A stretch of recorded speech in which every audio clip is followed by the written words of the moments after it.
Hello and welcome everybody to episode 20 of the ADV podcasts. Today we have an exclusive interview with someone who's trapped in Wuhan at the moment. We'll be getting to that, but we have to let the show carry on as usual. So we're going to still do all our usual segments. You had something to say. I have a little disclaimer and a little warning to people out there buying into some severe bullshit I keep seeing. Now, this month, Winston and I have been covering the coronavirus exclusively. We've done it on ADV China. We've done it on Serpent ZA. I've done it on Laudi 6, and we've done it on ADV Podcasts. Didn't want to be covering only this, but No. we honestly felt it would be irresponsible not to. Well, I thought about it like this. It's like if I was going to do some sort of cooking video with Vivi. And if I put that out, like, people don't want to watch a cooking video when they're eager for information coming out of China, which I'm getting inundated with, and you as well, right? So I think it's a it would also just be responsibility. insensitive when there's Agreed. a crisis going on where people are actually suffering and scared and concerned about what's going on. It would be very Correct. insensitive to make videos about something that's completely unrelated and fun and happy or Sure. adventurous. So my point with this whole thing was that there's a lot of bullshit going around that I wanted to address about if you talk about the coronavirus, me just saying that, in fact, if you talk about the coronavirus in any sort of way, shape, or form, then your video will be demonetized, right? Yeah. Now, we have a sea of yellow, and there are little yellow dots to say it's limited ads, which actually just means no ad revenue. So we've made nothing this month from YouTube. Yep. And this is not a complaint. This is a address to the people that are convinced. There's like these people that call us anti-China racist YouTubers, right? Sure. And they're convinced that our videos are monetized while theirs are not, as they spout the praise of the CCP. Have your opinion, that's totally fine. I'm not talking to you guys, but be aware when you watch other YouTubers talking about this topic, all of them are demonetized. Right now, everybody is. All of them. And there's a pretty easy way to notice, especially if you see a WHO logo underneath the video that's being played. Underneath it, or above the title, actually. Yeah. The World Health Organization link, then you know that video definitely cannot be monetized at all in any way, shape, or form. So we just wanted to put that out there. Yeah, so I just wanted to clear it up. Do not believe anything. It is all demonetized. No one is making money off the crisis, and I'm not necessarily against that. No, I don't think it's a good idea to make money off of a crisis anyway. No. Anyway, let's move on to our first segment, which everyone knows is What's New. And this is when we talk about things that are new, specifically when it comes to China. So we're going to be starting out with the fact that the World Health Organization has renamed the virus to the COVID-19. Now, this sounds all nice and well, but there's actually an unfortunate side to this. I'm going to read to you the reasoning why they changed the name. Okay. This is from our boy Tedros. This is from Mr. Tedros. Okay. He said, the name had been chosen to avoid references to a specific geographical location, animal species, or group of people, in line with international recommendations for naming aimed at preventing stigmatization. Now, that's a very nice sentiment. He doesn't want anyone to connect the virus to where it comes from. And that's all in well. Yeah. However, let's look at some of the names that the World Health Organization constantly talks about. Spanish flu. Spanish flu, okay. Which is fine. I don't think any Spaniards got upset about that. Yeah, but that's a long time ago, right? Right. Let's talk about something a little newer. Japanese encephalitis. Japanese encephalitis. Now, I wonder if that could be connected to a geographical location. I think it would probably be like Saudi Arabia, right? Yeah, maybe. Or just Japan, right? Where it comes from. Right. What about MERS? Middle Eastern Respiratory Syndrome. Yeah. There we go. Also, it's linked to a geographical location. And how about the African swine fever virus? Where does that come from, do you think? Canada? Yeah, exactly. You see, it's a bunch of bollocks, and it once again proves what we've been saying all along, that the World Health Organization is putting the feelings of China above itself. And I really wish this ice cream truck would just go away. I wish it picked a more appropriate song. It's not Christmas. People are going to say you filmed this during Christmas. You premeditated the coronavirus. Yeah, exactly. No, but quite seriously, back to the whole World Health Organization thing. We're seeing them dedicating considerable resources and time. Yeah, this is the problem. Yeah, to avoiding hurting the feelings of Xi Jinping and China. Rather than using that time, how long did it take them to deliberate on a name that didn't come up with stigmatization and stuff, where they could have rather been spending time putting out more information on how to prevent the spread of this, or more information on the spread of this, or anything else? You know what I would have liked to see was them putting some of that funding and those meetings Yeah. to getting together with organizations like the CDC to actually allow some and I'm not even talking about exposing the government for what happened, but to Yeah. actually see now what's happening, because this is my issue. You have this month-long thing where everyone's aware that the Chinese government screwed up. Sure. Even if you are you cherish the CCP and Xi Yeah. Jinping, Yeah. you will agree that that time period was a huge screw-up, Yeah. right? A big Yeah. cover-up, lack of transparency. Sure. But the thing is, we are getting diluted. Well, at least Western media and a lot of people are getting diluted with the numbers coming out, the fact that it's finally released and they've acknowledged that it's a pandemic potentially Sure, and all this kind of stuff, that they completely forget the fact that we still don't actually know what's happening. No. So they see a little trickle of information come out and they're very confident that China's dealing with it really well. Sure. How about WHO? And they're going to have a freaking ad on our video here. Of course they which are. We didn't. yeah. we don't You're not appreciate. paying us for that. No. So instead Don't worry, of- we will still tell everyone about your organization. You don't need to worry about that. So why wouldn't they put some of those resources and connections and political influence, really, because it's an international organization, Yeah. to teaming up with private or even government-run organizations to allow doctors, virologists, and scientists into China to actually portray the real situation on the ground so the rest of the world can deal with it. Do you know why? Because China is bloody selfish. Yes. And they want self-preservation for the government. They don't want to lose face. And the WHO, from what you said, from what you just said about their deliberation about the whole name of this thing, Yeah. to me, that is the most transparent fact that China's face is more important than the lives of people around the world. And people should and have every right to be really pissed off about that. You can just see by the official releases and social media tweets and stuff from the World Health Organization that they are putting the preservation of China's reputation above, common sense in so many ways. It's very transparent, and anyone who's a reasonable human being will be able to see this. Right. And it's been like that from the beginning. The refusal to label this as an international outbreak when already we saw cases all over the globe. Things like that. The fact that they knew there was human-to-human transmission and so on, and still not raising that level up. Their own backpedaling and having to say, oh, actually, we kind of screwed up. It is worse than we said, but it's still not an international thing. And then it's basically this procrastination game, kicking the can down the road, Right. trying to pretend like it's not a big thing. Because I guess they hoped it would go away or something, and then China's reputation would remain intact or something. The thing is, the WHO does have delegates on the ground, right? So the fact that they are being so guarded in releasing this information makes me very worried about their relationship with the Chinese Absolutely. government. I think we all need to scrutinize them a little bit more. Yeah. And another telling fact is that whenever there's been any criticism of the way China's been handling things, the Chinese Retaliatory. state media has been pushing this thing where they say, we must trust the authority of the WHO. They are the experts. Now, that's kind of like, okay, you've got the WHO on your payroll, okay, secretly, and you're just saying like, look, you have to trust the people that we're paying because they're going to say the right thing, for us. That's what's happening here. You see that constantly. And I'm sorry to say, but the way the WHO has been behaving is so unprofessional, and really, it's a conflict of interest. Just the name of their organization, World Health. It should be China Face Organization. Yeah, literally. CFO.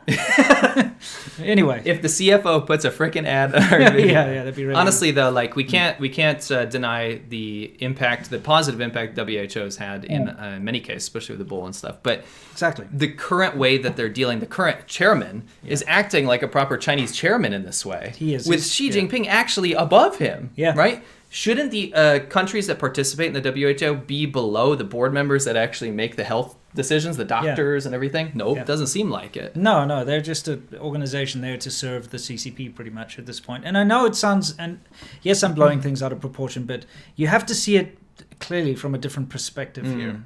Okay, someone who's grown up in Africa, I know how these organizations come in and how they operate. I've seen it a lot around Africa, especially the UN and the WHO and so on. And it's something that you grow up to respect, and you're supposed to respect their opinions. But when they're so blatantly, transparently inadequate, how are you supposed to treat them as an authority? Right. And the fact that we're seeing so many doctors and virologists and scientists around the world that are questioning the WHO's methods, it means that you guys should go out and try to do your own research at this point. Absolutely. Yeah. For sure. So anyway, that's the WHO part of what's new. So what else do we have on our list here? Let's have a look. Let me pull up my notes here. Mm-hmm. I wanted to address something real quick. Sure. So I was mentioning that all our videos are demonetized, Correct, just as yeah. everyone is surrounding this. And the last video that I put out actually covered 2 interviews with 2 people that managed to escape Hubei province, Yes, where Wuhan is. They actually had to go into Wuhan. I actually met one of them. Yeah. This is a mutual subscriber. Yeah, that's right. Tyler. That's right. Yeah. The other guy, he didn't want to be named, but Sure. we know him quite well. Yeah. He's a really nice guy. Yeah. Now, he had just got married to a Chinese woman. All right. And he, out of the kindness of his heart, Mm-hmm. decided against maybe better judgment or lack of foresight, because he didn't know this was going to happen, Sure. to finally go visit his parents-in-law. Didn't he convince his wife that this is Yeah, the right thing to do? This is the right thing to do. And what a sweet guy for doing that, right? Yeah. Now, unfortunately, he got trapped in that situation. He was Mm-hmm. trapped in Hubei and had to evacuate, and it took so much effort. But honestly, the EU really sorted him out and actually gave his wife a temporary exit permit, more or less. Yeah. Now, a funny little bit about that was she was questioned by a Chinese authority right before exit, saying, what if Denmark, are you sure you want to leave China? What if Denmark deports you back to China? Then what? This is on you. Yeah. This is all your responsibility. Basically saying, you're a traitor. Denmark was organizing the evacuation. Why would they deport her? Sure. Right? It doesn't make any sense. But it was funny because a lot of people started arguing about that in the comments. Yeah. And one of the most prevalent comments that I started to actually get kind of upset about was these Chinese nationalists, these Wumaos, calling this guy who's from Denmark a stupid English teacher. And how can he be an English teacher in China if English isn't even his first language and he has an accent and stuff? The guy, he doesn't live in China. He's not an English teacher. No. He has a real job back home. Yeah. Not that English teaching isn't a real job. Not saying that, but that's what's being portrayed. There is a force trying to make English teachers in China like a marginalized race of people. It's kind of racist that they immediately think he's an English teacher. I know, just because there's a white guy with a Chinese wife, that means Yeah. he's an English teacher. Yeah, exactly. I thought Anyway. that was horrible. Especially since he isn't an English teacher, never has been. No, he doesn't live in China. Anyway, that's life. Yeah. So Let's- we're going to hit some super chats. Let's get some questions. Yeah. Okay. So sorry, JPN, sympathetic demonetize. I read demonize. Donation. Keep up the good fight, gentlemen. Thank you so much. Thank you very much. Appreciate it. Get a little trickle of money now. Mm-hmm. William Baczynski, appreciate your hard work and info you're sharing. I left Shenzhen to go home to the U.S. You guys are the best source for up-to-date info. Thank you. You know, I still obviously, I lived in Shenzhen for 14 and a half years, right? I know that city in and out. Never mind that just the country that we both traveled around extensively. I got a lot of friends still in Shenzhen, and I keep in touch with them, doctors specifically. And it's, there's a lot of issues going on in Shenzhen right now. It's the Third People's Hospital, D Sun Remini Yuan, is where they're housing all the infected people. So the Third People's Hospital of Shenzhen. And, the one thing that's been concerning me a lot, and in fact, my wife released a video yesterday on her channel, Who Knows? My wife is a Chinese doctor, for those of you who don't know that. Yeah, I have to let people know. And she's been getting a lot of, pictures and messages. She's in constant contact with all her ex-colleagues. Obviously, she's not working there anymore right now, but she's in constant contact with everyone. And part of their duties in the clinic, now this is a small community clinic, because how it works is you have your big hospitals, obviously, where you have your specialists and so on. Then every community has a clinic. And for instance, her clinic is in charge of about 3 xiaoqu, which are like neighborhoods, basically. But within those xiaoqu, you're talking like 10,000 people minimum, right? Because it's all those high-rise buildings. I think it might even be about 10,000 per small community. Yeah. Now, there's only a small amount of doctors working in that clinic, say 5 of them, okay?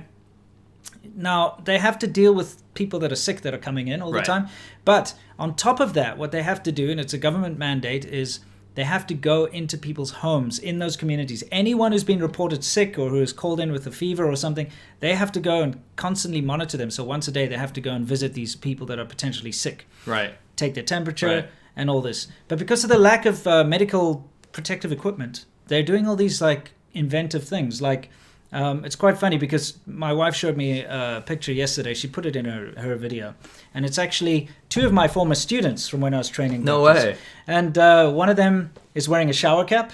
Okay. The other one has a plastic bag on his head, instead of like a medical thing, because they just lack the equipment. And these guys have to go in to people's homes to scan their temperature and stuff. Now, this is actually a very dangerous situation, and I think this is where China's made a big mistake. Because think about it like this. If you're not well protected, and you're going to a person's home who potentially has the disease, the virus. Yeah. I always mix up disease and virus. You'll have to bear with me because a virus does cause disease. Correct. Disease. So But it's, anyway, yeah, it's- I know. okay. Okay, anyway. So you're walking into someone's home that potentially has this virus. You're not properly protected. You got your shower cap on. You're doing the best you can. You got your swimming goggles or whatever they're using, and you contract this, or it gets in your clothing or something. It's a very durable virus. Yeah. Now, you still have to go visit another 12 homes before you go home yourself. Yeah. Now you're carrying that potential virus from home to home to home to home. And I think this is a lack of foresight. I mean, this should not be happening. Now, the thing that I'm most concerned about, to finish this off, is that you're talking about Disan Renmin Yiyuan. Yes. That's in Shenzhen. Yeah. That's nearly a first world place. Yeah. And they don't have medical equipment. Well, what the hell? It's the clinics. I don't know in the hospitals. But what the hell do you think is happening in Henan? Yeah. What's happening in frickin' rural Sichuan? Yeah, absolutely. What do you think's happening? No, they won't have anything. You see, they are limited, and my wife's colleagues are limited to 2 surgical masks a day. Now, it's not even N95. It's just those usual surgical masks. Right. And I think we all know that they're only effective for a very short amount of time, because if they get wet, Right. they stop being effective. I mean, their effectiveness is questionable at this point anyway, but it's best to be safe. Yeah. Right. But, I mean, they're not nearly as effective as like an Yeah, N95, N95, etc. But the thing is about those masks is once they get wet, they're useless. They're garbage, right? And when you're breathing, the condensation from your breath It wettens it. makes them wet. So they're only good for maybe an hour or so anyway before you have to put on a new one, right? With heavy breathing. Yeah. Now, the thing is, they are forced to only use 2 every day. So that means they every 4 hours, because they have 8-hour shifts, right? So every 4 hours they can change one. Obviously, it's going to get wet. It's not adequate protection. Right. But you have a very good point, because both you and I have traveled through rural China extensively. When you pull into those little clinics, or, like the side of the road, like those dentists and stuff where you see the blood everywhere. You know what I'm talking about? You look at the shelves and they're always empty, You've got one little pack of antibiotics or something up there. And if you get, I got into a motorcycle accident on that road between Guilin and Yangshuo, that dangerous one? Very dangerous. So I pulled in to one of these little clinics, and they didn't even have any medicine or bandages that they could help me with. They had Yunnan Baiyao, which is lucky, so I got to use that, but they didn't actually have any bandages to wrap it up and stuff. So when I got real sick in Guizhou, I couldn't find. I mean, they had pharmacies, but they didn't have anything I could use. Sure. Right, for that illness. So I think that you're right. It's indicative. If Shenzhen, one of the first tier cities in China, and my wife's clinic is in a very wealthy area. That's my point. Very, very wealthy Right. area. It's not, we used to live, obviously I started off in the slummy kind of red light districts, and I moved up and up. But just before I left Shenzhen, for about 2 years, I'd been living, and you went there, you saw the area. It's probably the most rich area nice, of Shenzhen. So It's sterile. It's clean. It's got a huge amount of Huaqiao live there. Huaqiao mean overseas Chinese. That means Chinese people that, came from, so American Chinese, etc., that come back and live in China. They call them Huaqiao. So it's got a lot of Huaqiao there. It's got a lot of... It shows you, because they're used to a first world yeah, standard exactly. of living. And it's got a lot of posh, rich people that live in that area that I used to live in, and that's where her clinic is based. And so if that rich clinic that services rich clients can't have the proper protective gear for their doctors in that clinic, then what about the poor areas? I know.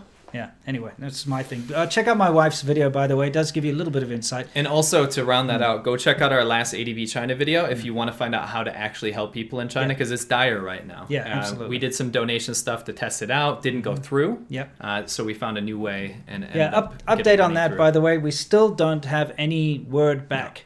No.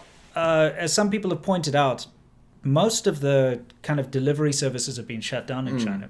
But the one thing that they haven't shut down is the delivery of medical supplies. Yes. And our stuff was very clearly marked medical supplies. Now I have something to say about that. What's that? I hate to keep stalling, but this is quite important information. A subscriber that often sends us super chats on here, he is trying to send, I believe, 1,000 masks to China. Now, I told him that the current advice that we get is maybe write office supplies on it or something, because our stuff didn't go through when it was marked medical supplies, right?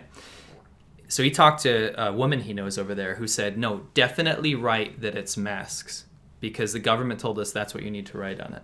Okay. So my brain started going. I was like, is that the actual, like, did it flip? Is that what you're supposed to write now? Or is it just so they can take the masks more easily? I think it's so, we'll so that they can take them and use them. Right. Maybe. We'll find out. We'll find out if it goes through. Yeah. Okay. He's going to stay in touch. Let's get to the main event. Okay, Soft Power Hour, because Soft Power is where we talk about how the government is trying to change your mind, through wily little means, etc., etc. But today we have a very serious topic, and please introduce this interview. So basically, I told you I had two people that managed to get out of Wuhan.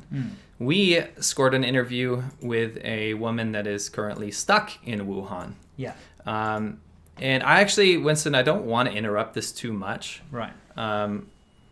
If there's something really important we need to say, we can, but it's pretty poignant what she says and describes her current situation. Mm-hmm. She wanted her location and her identity to be hidden. Yeah. So we masked her face and her voice. However, she did send proof of where she was. Yeah. She sent us another video where she actually showed us out her balcony and, where she lives.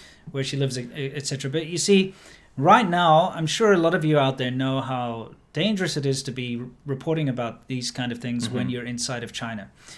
We've seen a prominent human rights lawyer, and vlogger who's just been detained and taken away.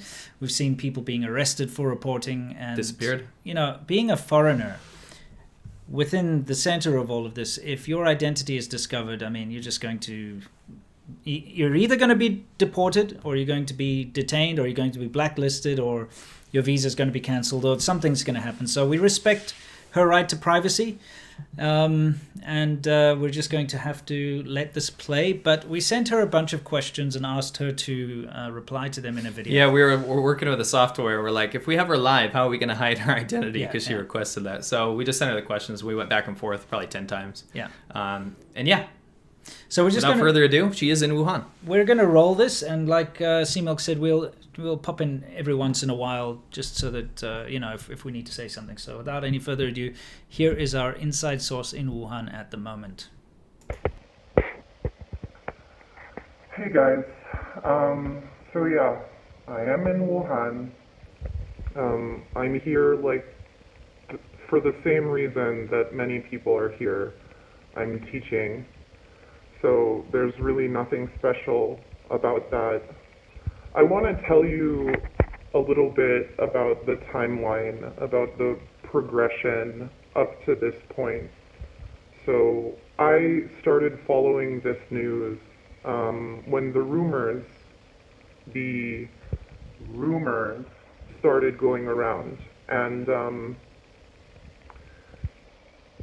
we were told that we should not talk about the SARS rumors and that it was definitely not SARS and don't worry about it, just business as usual.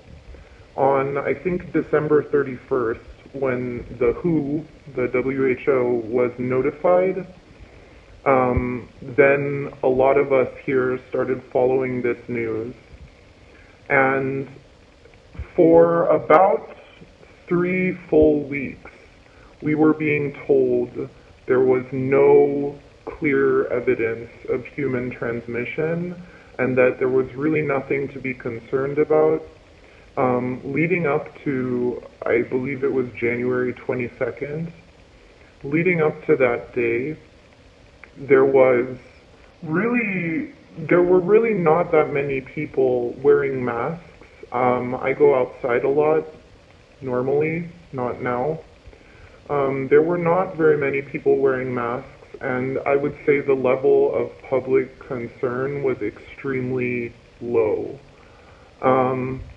But then, on January 22nd, we were all notified that indeed there was clear evidence of human transmission, and to that point, over 10, I believe it was 14 medical workers had been infected, which of course is very clear evidence of human transmission.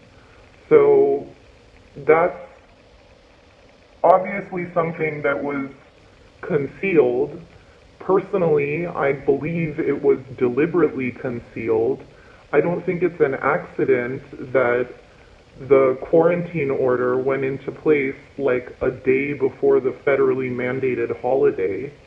So I have a strong suspicion that there was a desire to keep people working, to basically pump as much out of the local economy as possible before shutting things down.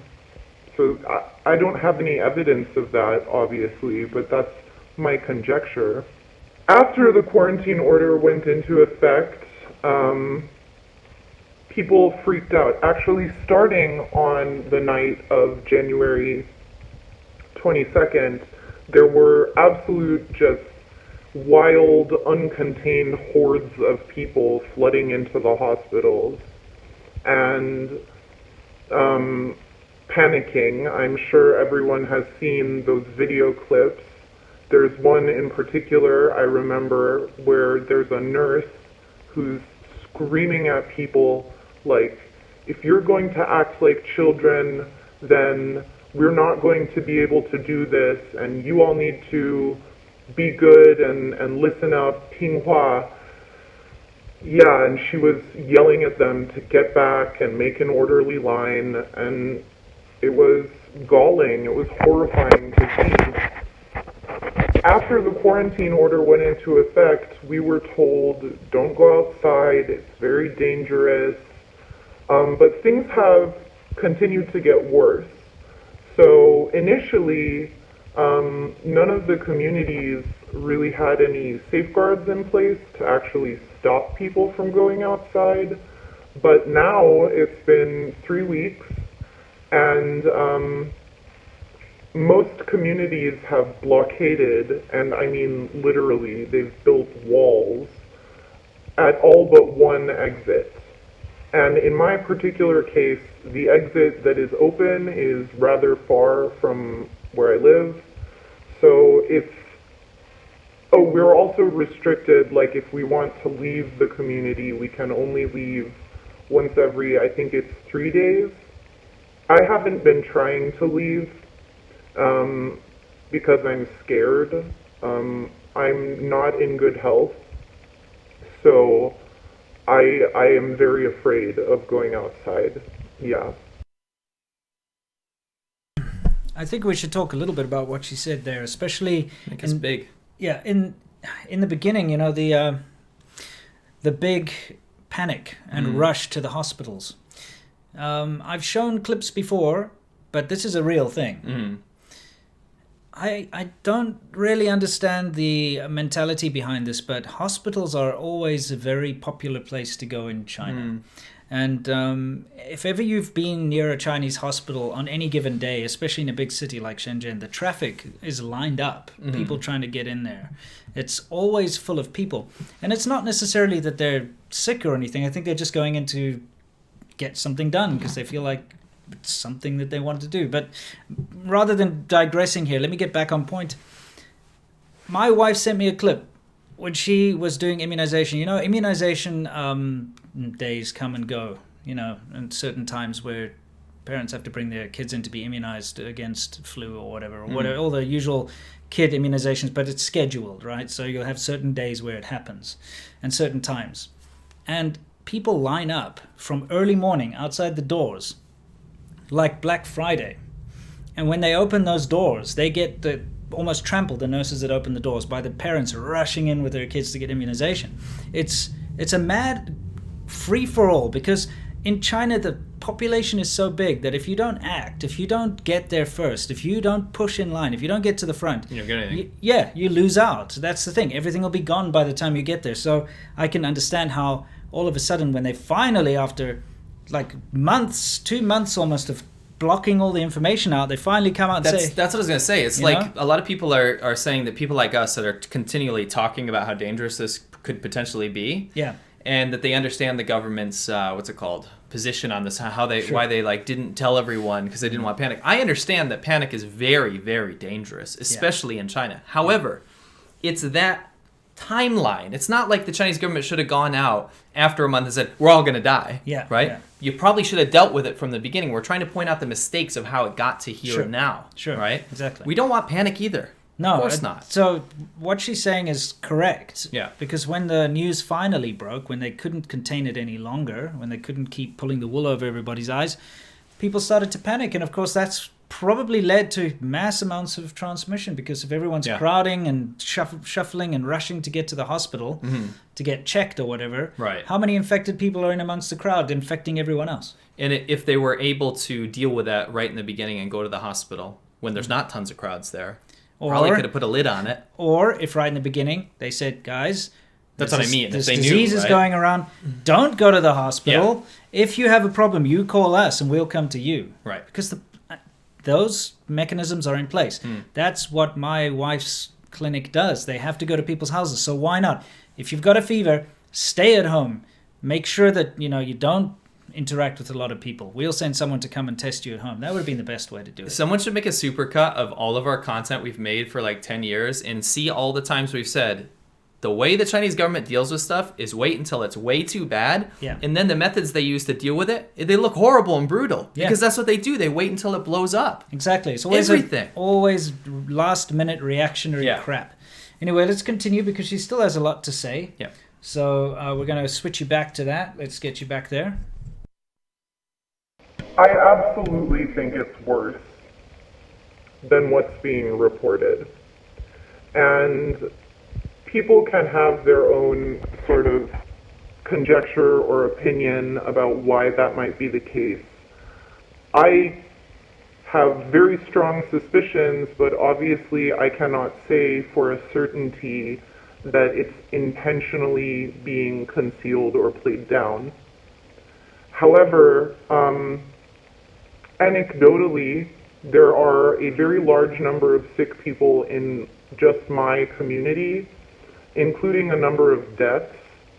I did not know any of those people personally, but I do know, like, as a second degree kind of connection, friend of a friend type connection, several people who are sick and actually several people who have died as well. I think 2 people who have died.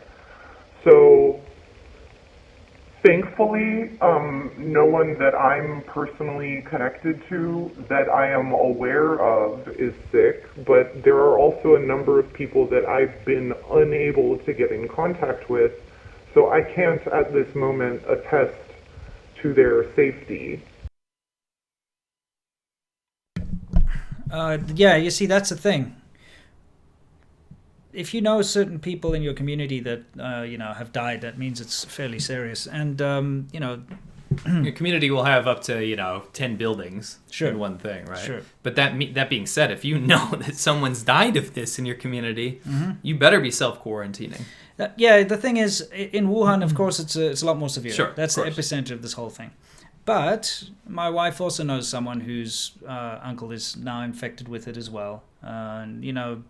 And the more you ask people, the more you're going to come across. I don't think cases. that's an unnecessary metric anyway. It's completely unnecessary, but I mean, it is one of those things. It becomes more real when Yeah, there's it somebody does. that you know It is does. infected. For It just sure. suddenly, it's not just some random thing. Yeah.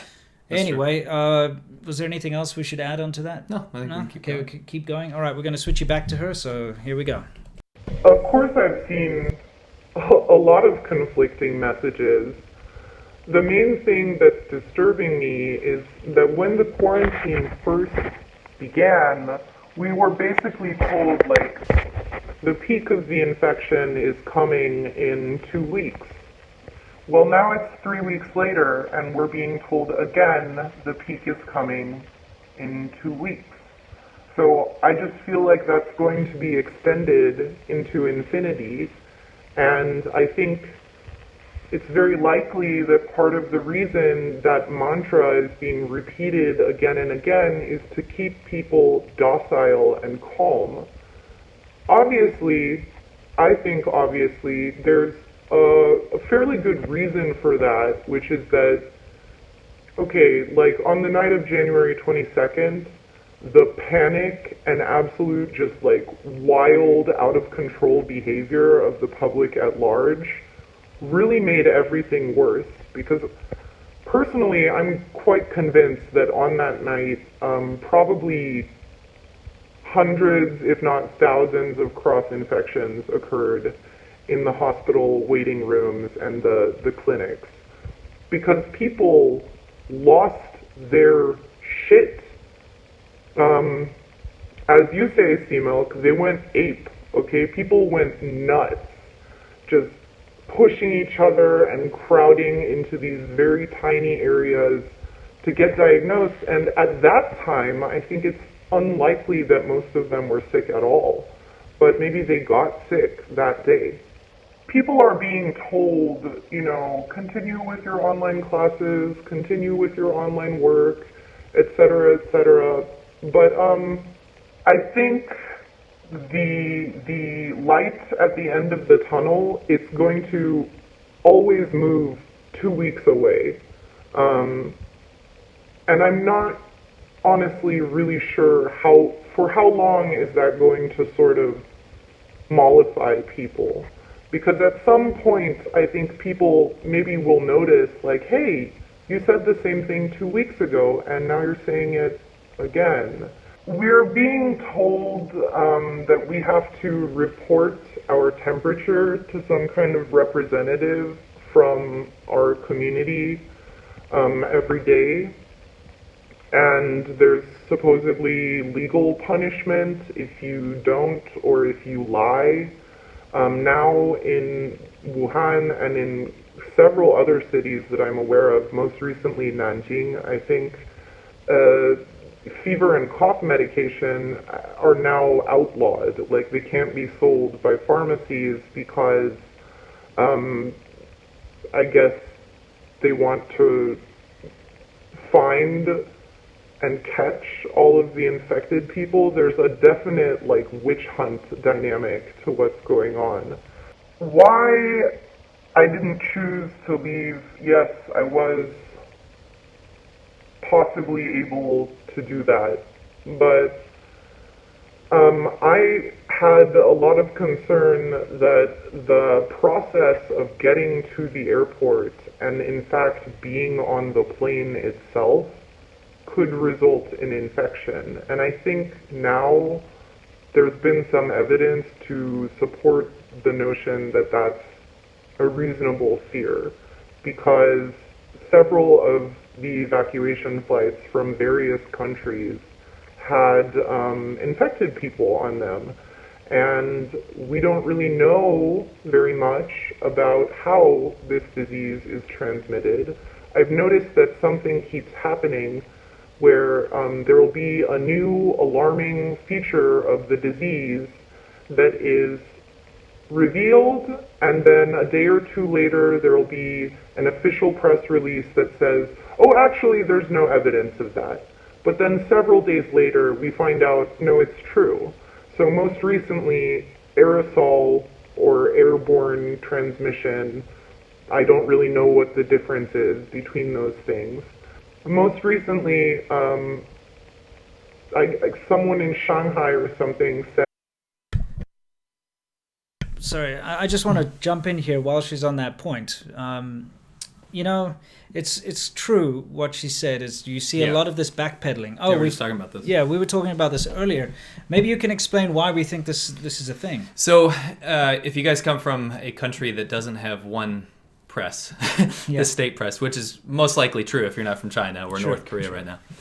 If you come from a country that has multiple forms of press, private press, state press, all this kind of stuff, then you won't understand this. But the way China works is they have one ultimate umbrella of state mouthpiece press. Yes. And everything below that is still state mouthpiece press. But what happens is these smaller newspapers, what they'll do is kind of, I'm not going to call it freedom of speech, but they'll release something to test a public reaction. Yeah. So let's say they drop this thing about coronavirus can spread through aerosol contact, right? Yeah, yeah. They'll do that in a really local paper. Yeah. And then if the public freaks out, yeah, and they don't like it or it causes a significant amount of panic in a certain area, what they'll do is retract that in the next issue and say, no, it's totally fine. Yeah, but they're actually getting the command from sure. up top. And the higher up newspaper will say that they were wrong. Yeah. They posted, scapegoat. And, they use them as a scapegoat. It's quite common, and they do this to test the public always. They test. Okay, now that's a bit too sensationalist, so we can't bring that out that way. It does happen. We've seen it happen. It's with kind of other like with things, those test boards they have before they release a show or a movie. Yeah. They test people's reaction, but this state Test does screenings. it to Yeah.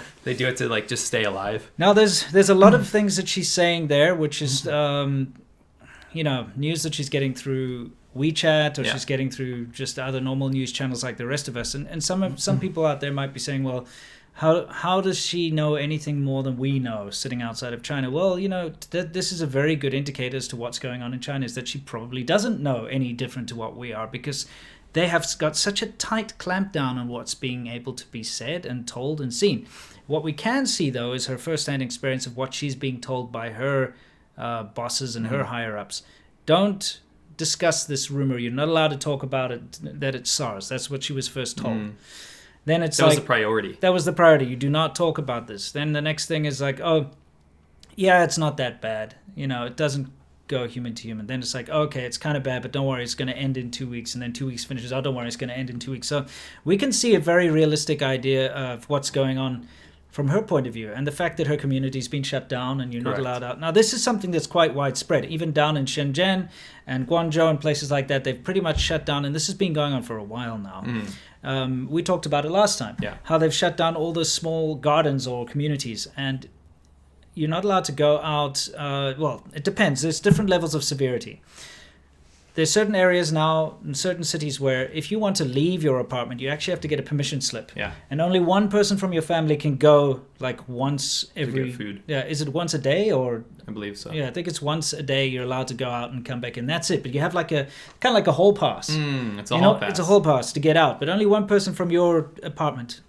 And that's kind of quite crazy. And you have to be scanned and check your temperature when you come back in. And you're not allowed to receive any outside deliveries and things like that. Now, of course, you'll get your richer neighborhoods and your more well-to-do areas where it might not be as clamped down. It might not be exactly the same, but it's still locked down. And they're still checking people coming in and out with temperatures and stuff. So if this is happening in the big first-tier cities like Guangzhou and Shenzhen and stuff, the smaller ones are just completely blocked off. It's way worse there. Not to beat a dead horse here, but we've talked about how bribery is always a possibility as well. Of course. Especially in places outside of first-tier cities. That's very true. Anyway, let's get back to what she was saying. So where we finished off was the fact that she was saying they keep announcing things and then retracting it and then later on saying that, oh, it's actually true anyway. I can confirm that. Yeah, absolutely. So let's get back to what she was saying. Some scientists there said, yes, there is evidence of aerosol transmission and people need to be aware of this. And then all of these videos from doctors and nurses started circulating on Chinese social media about how to keep yourself safe if there's an airborne respiratory disease. And then a day or two later, some other scientists from the National Health Commission were saying, actually, there's no evidence of that. So I kind of see this as like a trial balloon system. Let's reveal the next alarming feature of what's going on in drips and drabs so that, and let's also test the public reaction to make sure that it's not too scary. And if it's too scary, we'll try to roll it back. We'll try to pretend, no, that's not really what's going on. How long do I think this is going to last? So we are being assured that the epidemic will be under control and basically totally over by the end of February. I don't buy that at all. I want so much to be hopeful, but everything I've seen, especially from the period leading up to January 22nd, everything I've seen does not give me very much hope. And the amount of international spread and local transmission in foreign countries now is super concerning because it's basically too out of control to be dealt with properly at this point. And yes, I see that as being directly related to the fact that nothing was done from January 1st until January 22nd. Nothing concrete or material was done to sort of bring things under control or put a stop to this. So personally, I think this is probably going to go on until summer. I don't have any hope that the quarantine is going to be lifted before, let's say, June at the earliest. And I think it's important to be realistic and not deceitful with people about this, because if you just continue telling people, like, oh, you're going to be able to go outside in 2 weeks, oh no, 2 more weeks, people are going to get angry. And this is a recipe for disaster. I'm watching a horror unfold in slow motion, and at every stage there's an opportunity to intervene, to do something, to sort of mitigate the damage, and those things are not being done. Yes, there are all of these really strict control measures in place, but at least in Hubei province, containment has failed. It's not working.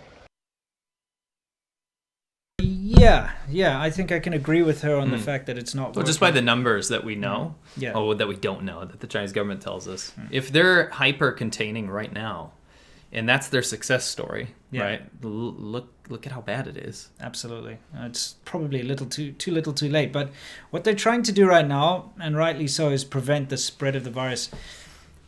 One thing that is really working against this, and you can try to blame the government, but it's not really their fault, is the stubbornness of that older generation. Mm-hmm. How many videos and stories and so on have you seen or heard of these stubborn pieces of shit who refuse to adhere to the quarantine? Mm-hmm. What do? They swim across a river to get out of their village to go elsewhere. They drive through barricades. They've killed people. You know, what was that last week? A guy, the medical, a medical person who has to check to come in and out, said, no, you're not allowed to leave. So he just killed them to leave. Okay, this is the kind of stuff that's happening. These are real news stories. You can look them up. You've got this really stubborn, shitty generation. We've seen the videos where people are like, put on a mask, you know, because now you have to put on a mask in public. And it's like, I don't need a goddamn mask. Yeah, and they're like, I don't have to wear a mask, or I've got a mask at home. I'm not going to wear a mask now. They're like, no, listen, wear a mask. And it gets to a point where the police have to tackle them to the ground, beat them up, drag them away just because they won't put on a mask. You said it's the maybe the lack of education from the last generation. I will agree with that and add on the importance of face in China. Yeah, it's if about you tell face. someone what to do and they disagree with you, or they think they're embarrassed because a crowd of people saying, no, you need to do that, they'll be defiant as hell. Super defiant. Face is poison. That's why you can see the government reacted in the same way. Right. When everyone's like, listen, it's there's a throughout problem. society. It's a freaking problem. Why aren't you doing anything about it? They're like, don't tell us what to do. It's fine. You know, just ignore it. Go away. It's not your problem. You know, that kind of thing. And that's what we're seeing. You can see it from that behavior because it's the same sort of generation that are running the country at the moment. You know what I mean? So, I mean, we got a bunch of footage which we're going to save for next time of that same generation walking around purposefully spitting on doorknobs, spitting on food, spitting on buttons in the elevator and stuff to spread the disease. And that has something to do with the mentality of that generation as well. And we're going to have to talk about that and bring that up. But that deserves its whole own episode. For sure. Anyway. She has one more question. She has one more question to answer, so let's get back to her. Back to you. My life in quarantine is shitty and depressing. I'm alone, don't have anyone to talk to. I am eating very infrequently because I don't need to go outside to get more food.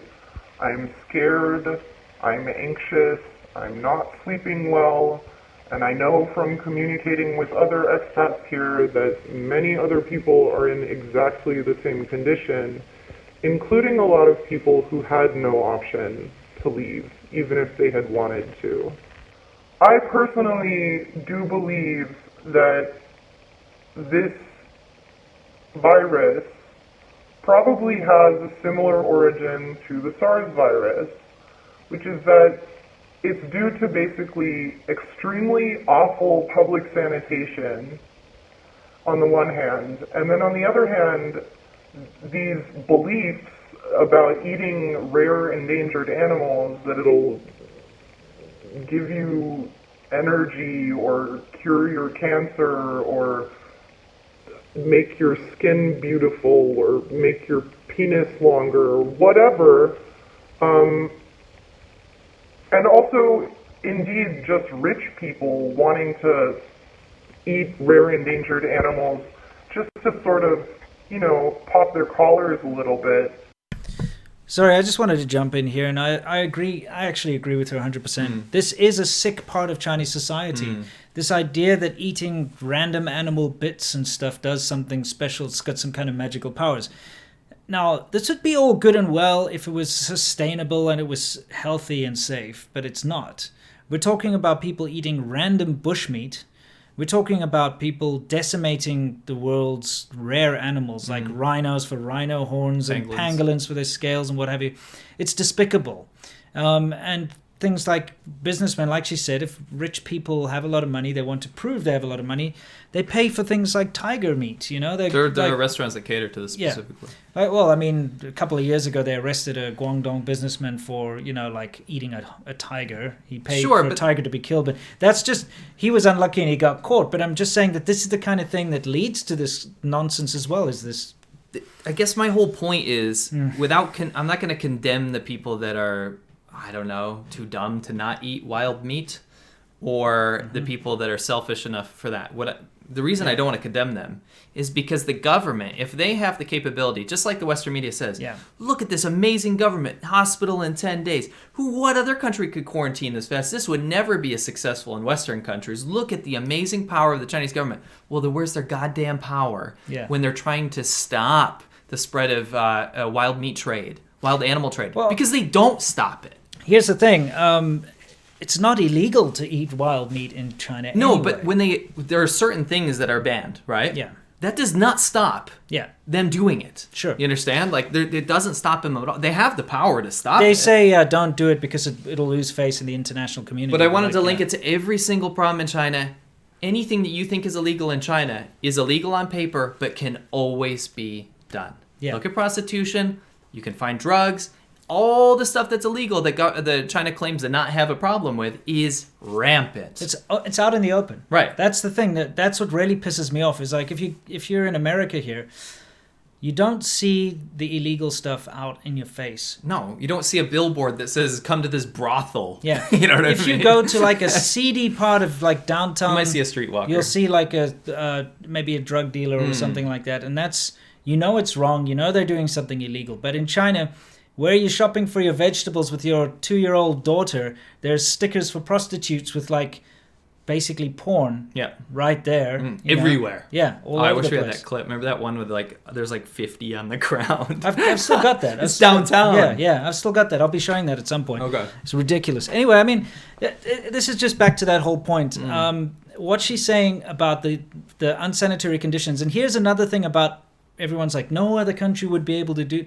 No other country would have to worry about this. You know why?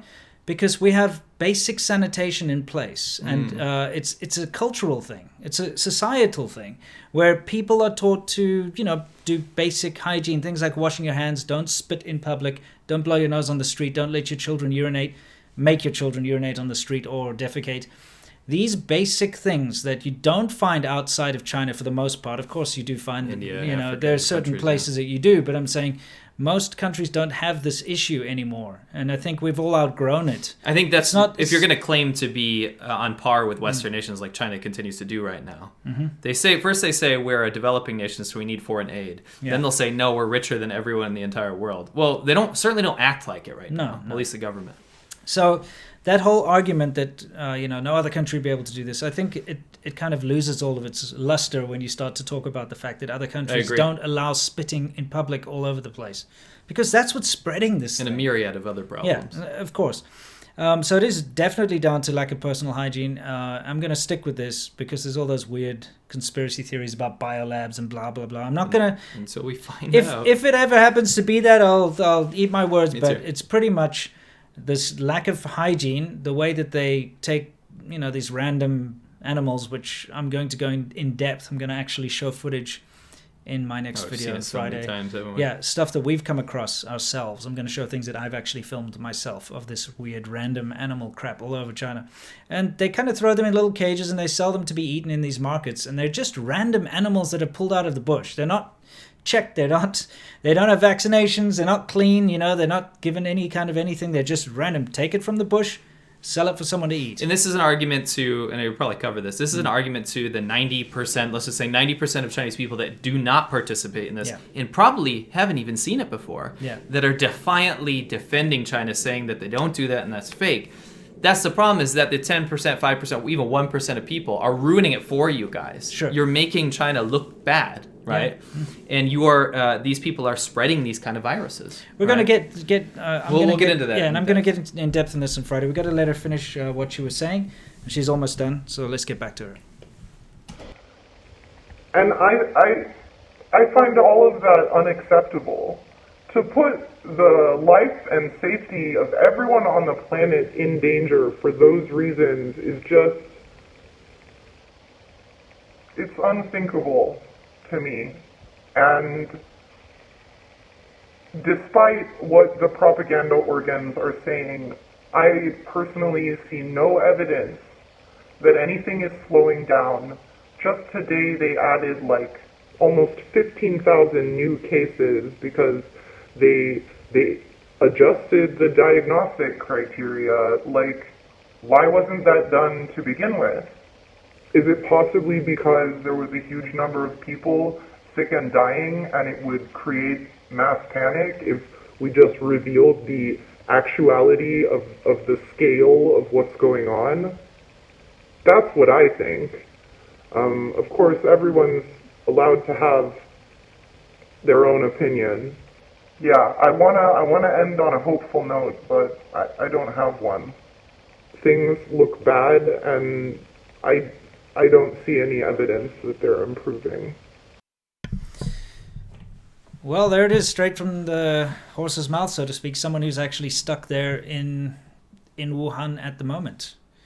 Yeah. We can only wish her the best. I want to say thank you to her for agreeing to do that. Yeah, She it reached out. takes a lot of courage to. It does. And I can understand how terrible it is to be in that current situation. Mm-hmm. I've been in some pretty hair-raising situations in my life, and especially right now, she must feel as if she's pretty much on her own, and there's no one there to really help her, and it must be horribly frightening, especially with the idea that just going outside of your apartment could subject you to this deadly virus. My heart goes out to her and everyone in Wuhan. It's got to be a frickin' nightmare. Absolutely.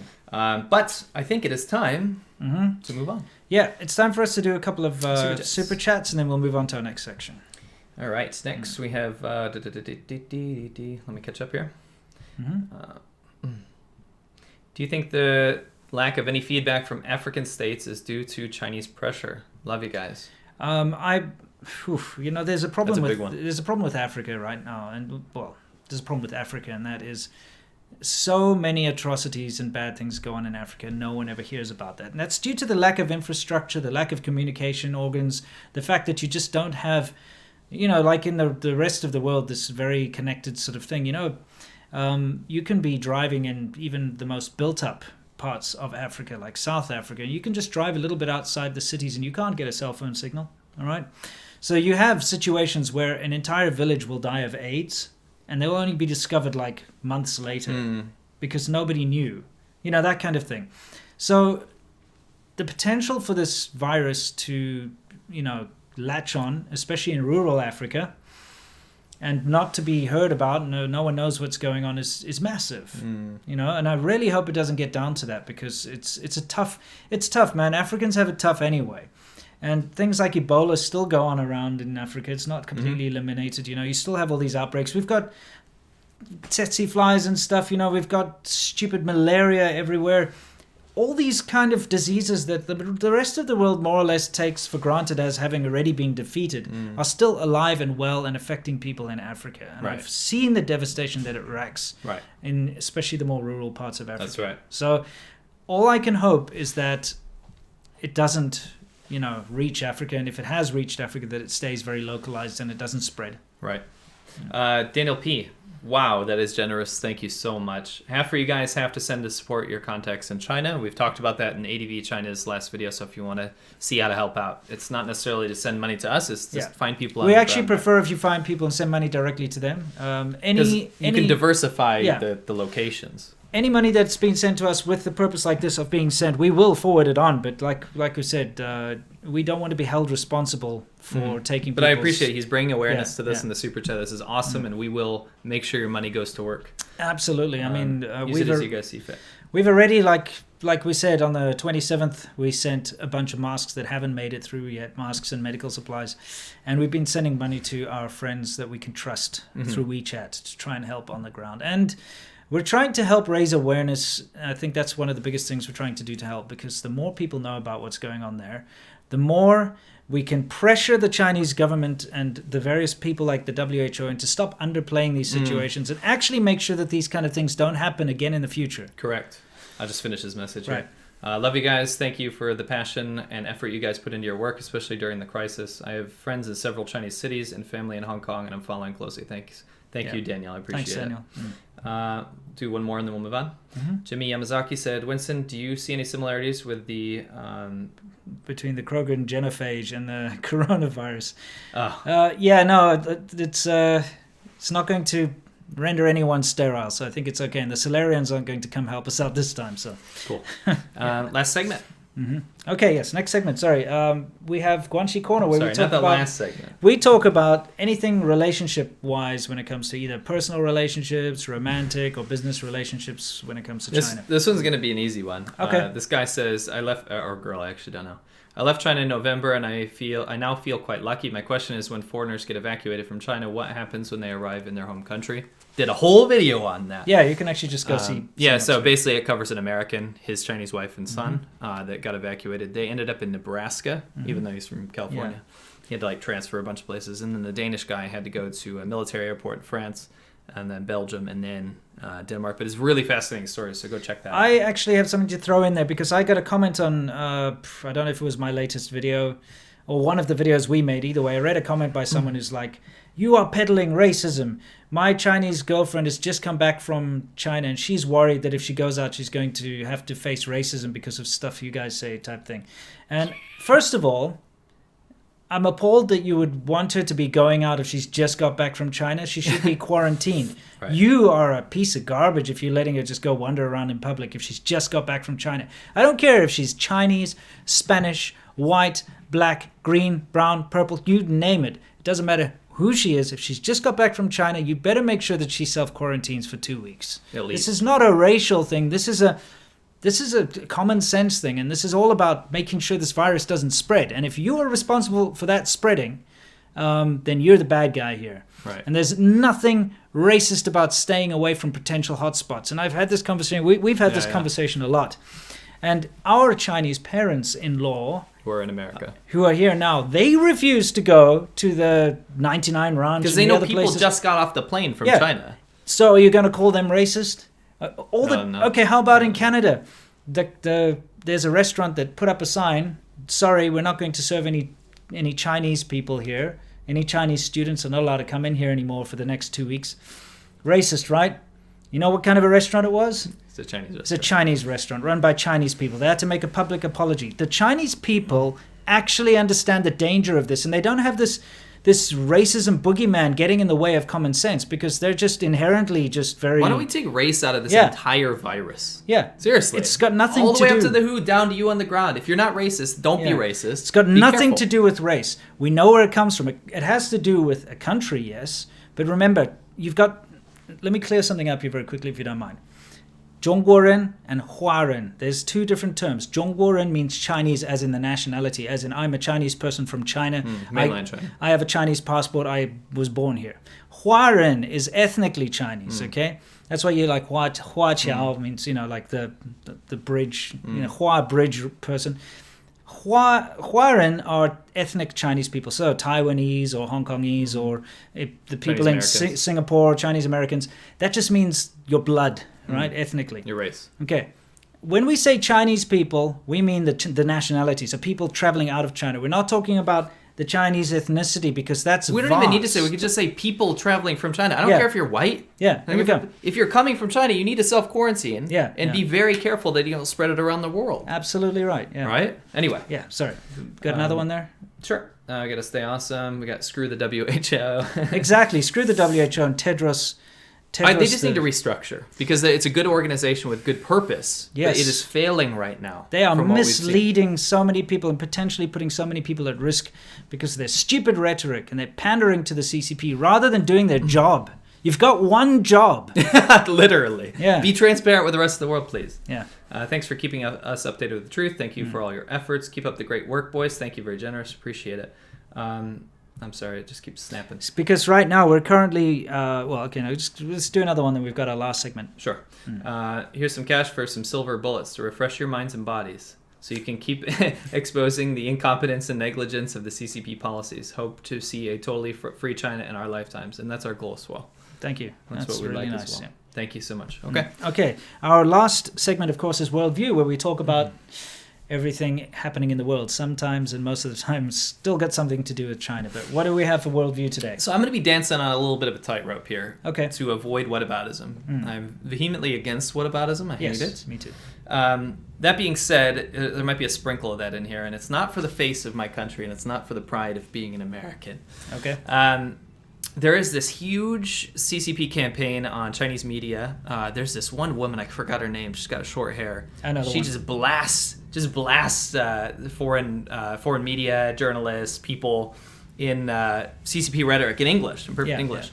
But anyway, It's got that kind of pseudo-British accent. yeah, that very like Ponzi. Yeah. But anyway, that aside, like in every publication, whether it be in Chinese or in English, right now the very fashionable thing to say is that look at all the countries that are helping us, Pakistan, all this kind of stuff, and they name off like the very few marginal allies that they have. Yeah. And they say, and look at countries like evil America. They haven't done anything to help us. They're trying to turn this into an anti-China campaign. They're trying to make this a race issue. They're trying to do all this kind of stuff. And we're like, wait a minute, what? Then they go on to say that the U.S. has not donated anything or contributed anything to the relief efforts for the coronavirus. When, number one, they won't let the CDC in. This is actually frustrating the hell out of me. From the get-go, America's been saying, we want to send, expert virologists Right. and we want to send scientists and stuff over to help, and we want to send people over to help. And China's just been stonewalling the whole time. And we're talking about organizations with a very good track record The of CDC. defeating this The kind CDC. of stuff. Dude, some of the best scientists in the world, right? Yeah. But no, China, what the hell are you hiding then?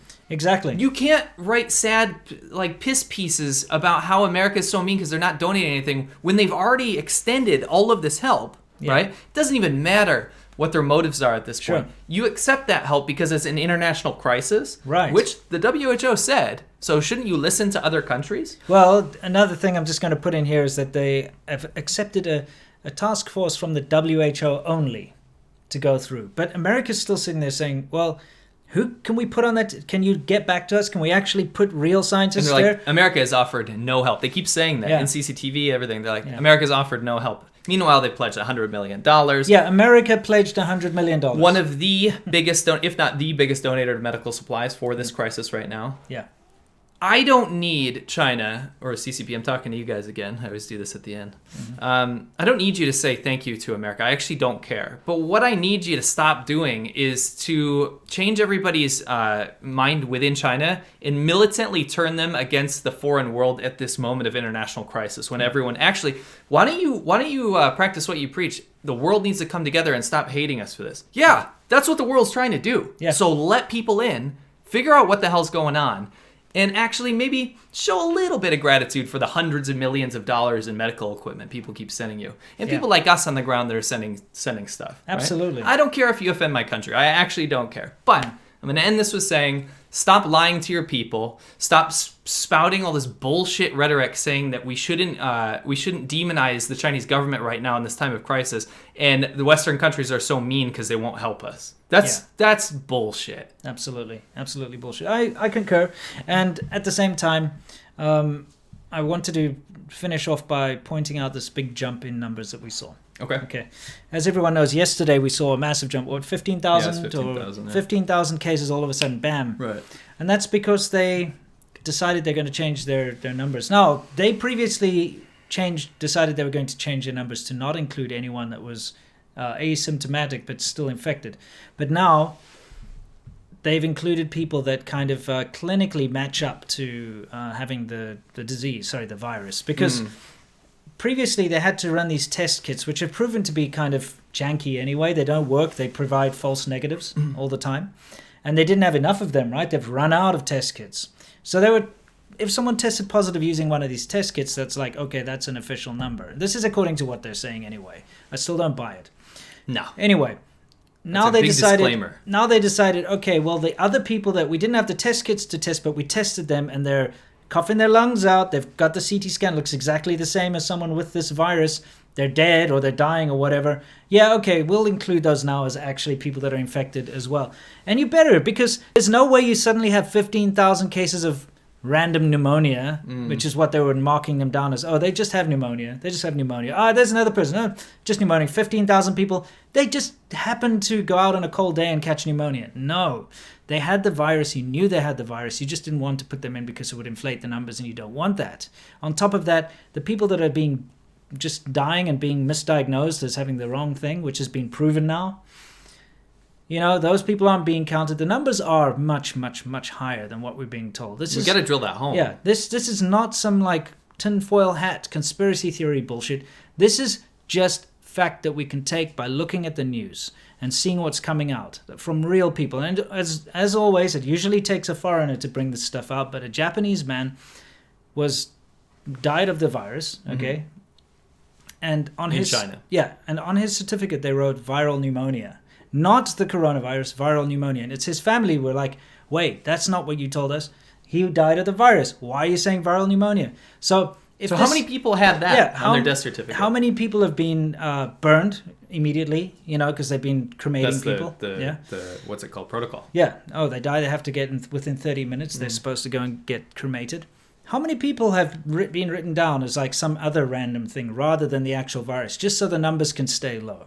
Because it doesn't make sense, the number of deaths compared to the amount of infections and so on. The number of calls to crematoriums where they're crying, saying they're overrun, they've never seen this many bodies before, they can't keep up. If you look at the actual number of deaths, around 1,000, how does that add up? It doesn't. In a city of 11 million people. No, it doesn't add up. Look, again, just truth, use your brain. The truth will probably always be shrouded in a bit of mystery, but we'll probably find out more. A certain amount of truth will always out, and so we will eventually have a clearer picture of what's been going on. But again, I suspect the reason why they've been stonewalling and not allowing international experts to come in and help is because they don't want people to see the real deal of what's that was going on. Rhetorical when I said, what are you hiding? Yeah. They know what they're hiding. Yeah, totally. And it's very transparent. Yeah. Cool. Anyway. Let's move on to our last segment, which is, of course, the questions and answers, everybody, where we answer your questions. Yeah, absolutely. So, what is like living in the most underdeveloped provinces of China like? It feels like people exaggerate the poverty. I recommend you go watch Conquering Southern China. Yeah, watch Conquering Southern China. Although we didn't really show you the most poverty kind of stuff. Yeah, you get it was good more idea. of a positive thing. But at the same time, I would say if people are telling you that everyone in China is starving, then they are exaggerating it dramatically. Totally. It is not the same as going to Somalia or something. No. That being said, in rural China, I think the majority of people actually don't think it's as bad as it actually is. It's right? pretty bad. You drive through small villages and you will have situations where, you've got kids walking around without shoes. You've got people that are living very thin. People living in very, very bad living conditions, like horrible, horrible living conditions. No windows. Living in weird little concrete shack, mud hut things, people living in caves and stuff. It's a real thing. Yeah. And the more you travel through rural China, the more you'll see. At the same time, though, you do tend to get a feeling that everyone's kind of sorted and being taken care of. It's not like the end of the world. Yeah. Right. But at the same time, the poverty is real. Oh, yeah, It's for super real. And you see that when you get out of the big cities. And Yeah. not many people actually get that opportunity because if you hop in a car and you travel, from one side of the country to the other, you're probably taking all the big highways. And the big highways stay away. You don't see anything. You don't see anything. So when you take the small roads, like we had to on our motorcycles, and you ride through the mountains, you ride through the valleys, I've you seen ride all of through China the through those small countryside, roads. That's when you come into these small villages. They've never seen a foreigner before. You come into these weird situations where you just see madness around you. Remember that guy on the bike? Oh yeah, who was like crap. beating up his grandmother and tying her to the back of a motorcycle. You know that. But nobody does anything. It's Yeah, that kind of stuff. it's- Like everyone knows who he is. Like it's crazy. I hope that was his grandmother. I think. Anyway, like there are things that you just have to see in order to believe. Luckily, you know, I've managed to film a bunch of stuff, which I'm going to start releasing. How are we going to use that footage someday? Yeah, one of these days. Nuts. Yeah. Anyway. Speaking of evacuation by different countries, China is currently preventing and holding Taiwanese tourists and businessmen in Wuhan from evacuation as hostages to essentially try to force Taiwan's government to recognize the one-child policy. Well, it doesn't surprise me. I thought they'd resolved that though. I think so. I think believe so. I think they'd resolved that. I'll I look think, into that though. yeah. I was pretty sure they resolved. Either way, you can always count on the CCP to be childish when it comes to Taiwan. I mean, they were just doing military exercises to scare Taiwan. yeah. Why would you Scrambling choose jets. now? Right now, dude, put all those millions of dollars in jet fuel into freaking medicine and research and in quarantine supplies. Yeah. food. Let's rather fly. Why don't you take those jets and drop off some food supplies? Yeah. Well, you don't really use jets to drop off cargo. It but was a joke. yeah, I know what you mean. Maybe put that fuel into some cargo planes and do the same thing. Yes. Okay. Deanne Chapman, thanks, bro. You are amazing. Appreciate it. H388, keep up the great work. I'm holidaying in Phuket in a WK, and What? it's scary. In the a Thai- week. Oh, in a week. Sorry. Yeah. That was abbreviation. Yeah. In a week. The Thai government hasn't restricted travel. Chinese flocking to Thai is a stepping stone to getting out. Thai government prioritizing tourism revenue. That's a tough one because the whole Thai economy is based What off is of it? tourism. 70-90% of their economy is tourism. At Yeah. the same time, dude, is your country equipped to deal with it? Yes, their healthcare is much better than China. I do understand that. Much, much better. Right. But do they have the facilities? Do they have the manpower to actually sort this out? Is it worth it? The potential cost of this epidemic, right? Time's Number going to two, tell. I don't think your country should be a conduit for this. And it's well known that a lot of people are kind of just chilling out there after they fresh off the boat from China. Yeah. Who knows what's going to happen there? Yeah. You know, and what's even worse is maybe, let's say, cosmically, future Thailand can deal with it. What about the porous border in Burma? What do you think Burma's going to do if Sure. they get it? Hugely populated country, very impoverished. Yeah, unfortunately, what we're seeing is a situation where, like you say, people are using it as a conduit. Yeah. So they pop off over into Thailand and then they fly from there to wherever. And that potentially could lead to infections getting into countries. They're circumventing quarantine, Yeah. basically. Yeah. And that's not something we want to see. No. Yeah. But yeah, I totally understand. And thank you for telling us about that. Star of Text, thanks for all the content. Thank you very much. Pleasure. Gaming Goodness, thank you. Heath Runyon, thank you. Funbot. CCP have just gunned down innocent people in the street. We can't confirm that. We have seen a lot of videos. We've seen videos, and we don't like to just jump on these because whenever there's a crisis, and you can back me up here, Yeah. right? Think about whenever there's a flood or like heavy rains. How many times do you see people sending? FakeFloodFix.org. We even made up this like meme because every single time, you know, he lived in Huizhou, I lived in Shenzhen, so. They're big rains, and we have these massive rains in summer It does flood. in Guangdong, right? And yes, you get flooding. So all of a sudden, because there's heavy rains, you start seeing on your phone all these videos of like people flooded in buses dead. and you know, like the whole street. And I'm like, And they're real videos. yeah, they're real videos, but they're like from 5 years ago or something. So I'm like, hey, C-Milk, is this happening? You look out your window, like, nope. No, and it's like Yeah, sunny out. yeah, and then the same thing for Shenzhen. He'll be like, is that happening? And I'm look at, nope. That You know? being said, that's Yeah. the unfortunate cause of trickle-down media or Yeah. huge censorship is you don't know what's real anymore. Yeah, you don't know. And yes, I did see people in hazmat suits and dead people with gunshot Yeah. wounds. I Yeah, did yeah. see that. It's probably not from the past. No, it's but probably from now, but who knows what the circumstances were? And to maybe jump they're- on they're something on stabbing that, someone. yeah, I don't know. we really need to make sure we have our facts straight because Yes. there's no point in disseminating misinformation No. during a time like And this. there are a lot of people doing Yeah. that. Well, absolutely. That's what we're making these videos for, is because there's so much bloody Mm. misinformation, specifically from the Chinese government, that's preventing people from taking proper measures Right. and protecting themselves. I think the guest that we had on earlier said Yeah. it really well. When you keep lying just to calm people down and save face, eventually there's a breaking point Yeah. where number one, you lose trust, and number two, you cause more panic in the end. You do. Because people don't know what the hell's going on anymore. Right. Right? It's like saying there's a freaking bear outside of your window, and everyone around you's like, there's no bear outside your window, and you're like, no, seriously, there's a freaking bear outside my window. Yeah. And then they calm you down, take you out of the room, and you come back, and every day that bear's still looking at you in the window, right? Eventually, you're going to be like, screw these people. There's a freaking bear in my window. And they'll say, oh, yeah, well, back in your hometown, there's a wolf outside your window. That would be the Chinese way to do it. Exactly. Oh, yeah. Yeah. Think this bear is bad? You should see the wolves that hang around in your backyard. You know? Yeah, it's like, let's deal with the problem that's here right now, guys. Seriously. Exactly. Yeah. Peter Blant has the West learned from Spanish flu. Hopefully, China learns from this. Wash your hands with soap, and that is a huge problem. There's no soap in most of Chinese bathrooms or hospitals. Yeah. Now, this being said, I've been to plenty of hospitals that did have soap dispensaries in the bathrooms, but these are like the more posh ones. Don't forget, I used to train doctors. I used to go to all the hospitals. A lot of the smaller ones, the clinics and stuff, don't. And I have footage, which we can show next time if anyone's interested, of the time I went to get a tetanus shot. In fact, I got a video about getting a tetanus shot. And the nurse, no gloves, didn't wash her hands. She comes in and she's poking me and gives me my tetanus shot. She's touching me all over my arm and stuff. There's blood because she didn't do a good job, so there's blood. She didn't even cover it afterwards. Just You're like bleeding everywhere. just like, okay, hang on. It's like, yeah, exactly. So there's blood coming out there. No gloves. And then she treats the next patient. So with a virus like this that can, be transmitted through droplets and stuff, so, touch is a big factor here. If she's doing that and then doing it to the next person, giving them shots or whatever, right, this kind of thing spreads. It's bad, and she's not washing her hands in between patients. No. Well, the thing is, like, yes, you saw soap in some of the hospitals. You have to agree with me. The wide majority of hospitals in China do not have soap. Yeah, absolutely. No, I'm going to agree with you there. And there's another thing about the Spanish flu is that if you do a little bit of research into history, it was after the Spanish flu and during the Spanish flu outbreak that spitting suddenly became taboo. Big signs everywhere saying, don't spit, you're spreading disease, you're spreading death. And I think that was the turning point where the West stopped spitting like China still does to this day. Yeah, I mean, it's not a race thing. People just eventually stop out of fear. I think out of education. It's out of education, it's out of civilization as well. Sure. I think you get to a point in civilization where you realize certain things like talking with your mouth full, farting in public, spitting on the floor, urinating in public is bad. People in Taiwan are Chinese and they don't do that. They don't do it at all. It's incredibly civilized there.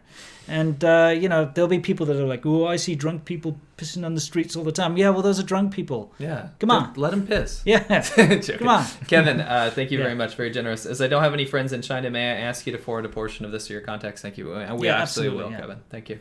Noel Ebert, I rely on all y'all's channel for honest Chinese information. Thanks for the hard work. Thank you. Pleasure. What will the effect of the coronavirus be on China's GDP? Could it drop to U.S. levels? Worldwide recession? It's going to be big. The thing is, but what's the projection?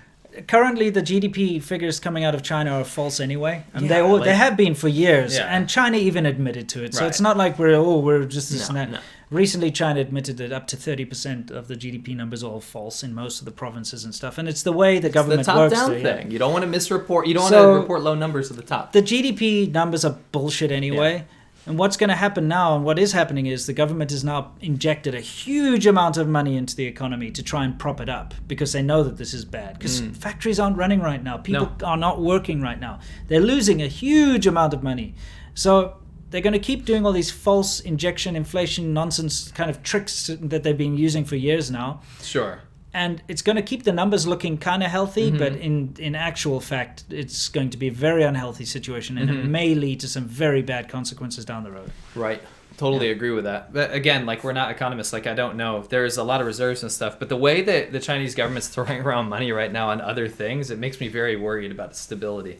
Yeah, maybe they can send another mission to the moon or something right now. $10 says they do it if it gets out of control. Yeah. Thank you, Edward Berry. Thank you, Aurora. And the last one from Max Burn 101. This is a very pertinent question. When will the next episode of Worthless Whips be coming out? Really enjoyed seeing you guys. Right now. It's going to come out right now. I'm going to release it. Do it literally, now. You know, release it. Yeah, now. do it now. Right, go ahead. Entertain the crowd. Well, for those of you who may be wondering what happened to our Worthless Whips channel, which is our car channel, of course we release a video a week, but when this coronavirus hit, we just became overwhelmed on all fronts. So we simply couldn't just keep up because, I mean, C-Milk Edit's the main big episode of the buying and the selling, but then I do all the little technical episodes in between. And I got overwhelmed, and we all got overwhelmed over here, so it's been hard. But I kind of pulled finger, so to speak, and put in the effort like yesterday, today, through all my spare time, and last week as well, just to kind of finish it off. And our final episode on that MR2 is now done. So we're going to release it right now. So when he clicks it, if you want to head over to the Worthless Whips channel, you can go see our fourth and final episode on the MR2, and then we're starting a new car next time. That is correct. Quick update on the numbers. We're at I mean, it just updated. Again, I don't even know why we talk about these. Around 64,000 and 1,487 dead. those are the official numbers coming out of the People have communist government. People have such a hard on for these numbers. We also look at them, but it's just I don't know what. Do you know why I like to look at those numbers? Is I want to see just how false, how downplayed it is. How and exactly. And people have already predicted the trends of how they figure this stuff out. So. Yeah. Anyway, appreciate you guys. We'll see you in a couple weeks, but as always, we're going to be on our normal channels. Yeah. Stay tuned for next week's going to be a very explosive one. I am going to try my best to show everybody where these kind of viruses come from. This whole bush meat and this very random, eating random animal thing. Right. And I've been a bit too easy on China throughout my years. When I say China, I mean the bad parts of China. Sure. I've been too easy. I've made excuses for a lot of the things I've seen, and I've turned a blind eye to a lot of the things I've seen in the past. But I think it's time for that to stop now, because thank you, Kevin. Yeah. I honestly think that if we don't address these very real and very real problems that are existing in modern China, that these kind of pandemics and problems are going to keep cropping up. So Agreed. we need to talk about them. For sure. Need to put it out there. So the gloves are going to come off, so to speak. But I hate when people say that. I know.